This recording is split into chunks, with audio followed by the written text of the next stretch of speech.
اعوذ باللہ من الشیطان اللعین الرجیم بسم اللہ الرحمن الرحیم۔ سامعین و عزیز، ہم 4 شعبان المعظم کی شب اور 4 شعبان المعظم کے دن کے اعمال کو بیان کریں گے۔ انتہائی پورا شعبان کا مہینہ بابرکت ہے اور پھر یہ شبیں زیادہ بابرکت ہیں۔ 4 جو شعبان کی شب ہے یہ شب ولادت باب الحوائج حضرت ابوالفضل العباس علمدار علیہ السلام ہے۔ اس کے کافی اعمال وارد ہیں، اور جب ہم سرکار کی فضیلت کے پارے جاتے ہیں تو سرکار کی فضیلت کے بارے میں یہ روایت ملتی ہے کہ خاتون جنت حضرت بی بی فاطمہ الزہرا سلام اللہ علیہا کا جب وقت آخر تھا تو بی بی نے مولا علی علیہ السلام سے وصیت کی، یا علی، میرے جانے کے بعد کے لابی خاندان میں فاطمہ نامی عورت ہے، اس سے شادی کرنا۔ مولا سب کچھ جانتے تھے، پھر پوچھا زہرا کیوں کہہ رہی ہیں؟ تو بی بی نے فرمایا کہ یا علی، میرے جانے کے بعد جو شادی کرنا، اللہ تجھے اسی کے بدن سے ایک بیٹا عطا کرے گا جس کا نام میں عباس رکھ کے جا رہی ہوں، اور عباس میری زینب میری بیٹیوں کے پردوں کا محافظ بنے گا۔ گو کہ میرا پہلو زخمی تھا، میں اپنے ہاتھ سے عباس کا کرتا سی کے جا رہی ہوں۔ یا علی، جب عباس دنیا میں آ جائے اسے میرا سلا ہوا کرتا بھی پہنا دینا، اور دونوں ہاتھ پیشانی پہ رکھ کے کہنا، عباس تجھے ماں زہرا سلام کہہ رہی تھی۔ تو بہرحال انتہائی بابرکت ہستی ہے۔ چہاردہ معصومین علیہ السلام میں ویسے تو 14 کے 14 ہستیاں جو ہیں وہ باب الحوائج ہے، لیکن 7ویں امام کی شہرت زیادہ ہے کہ حضرت امام موسیٰ کاظم علیہ السلام باب الحوائج ہیں، اور پھر جناب شہزادہ علی اصغر باب الحوائج ہیں، اور پھر جناب عباس علمدار باب الحوائج ہیں۔ یعنی یہ وہ ہستیاں ہیں کہ جو حاجات کا دروازہ ہے، یعنی ان کے وسیلے سے کوئی بھی دعا مانگیں گے پروردگار عالم اس کو رد نہیں کرتا ہے۔ جب ہم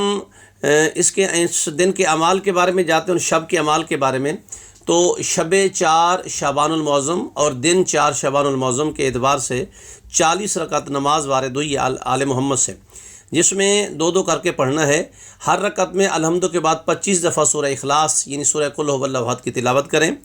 اور اس کے بعد پھر جو دعا مانگیں گے پروردگار عالم آپ کی دعا کو قبول فرما دیتا ہے۔ اور یہاں تک روایت ہے کہ یہ جو نماز پڑھیں گے اس کا ثواب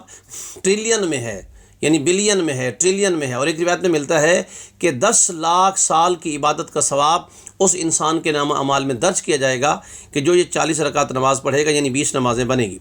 اور ایک اور عمل انتہائی مجرب ہے جو کہ علماء مراجع میں زیادہ شہرت رکھتا ہے، وہ یہ ہے کہ جب بھی کوئی آپ کو حاجت ہو،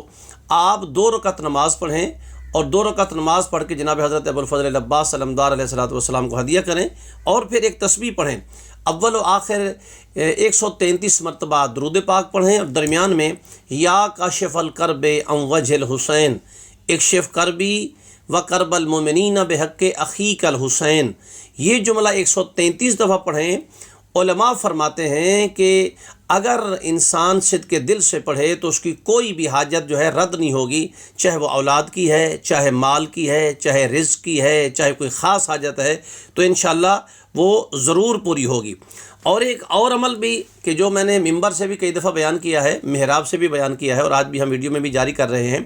وہ یہ ہے کہ آپ اگر کوئی حاجت رکھتے ہیں، بالخصوص انہی دنوں میں اگر آپ کریں گے اور زیادہ مجرب ہے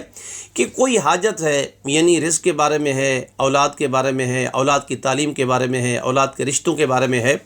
وہ علماء عمل یہ ہے کہ آپ 2 رکعت نماز پڑھیں، ہدیہ بی بی ام البنین سلام اللہ علیہا سرکار عباس کی والدہ ماجدہ کو ہدیہ کریں، اور اس کے بعد آپ بی بی سے توسل کرتے ہوئے کہیں کہ بی بی آپ میرا یہ کام کروا دیجئے۔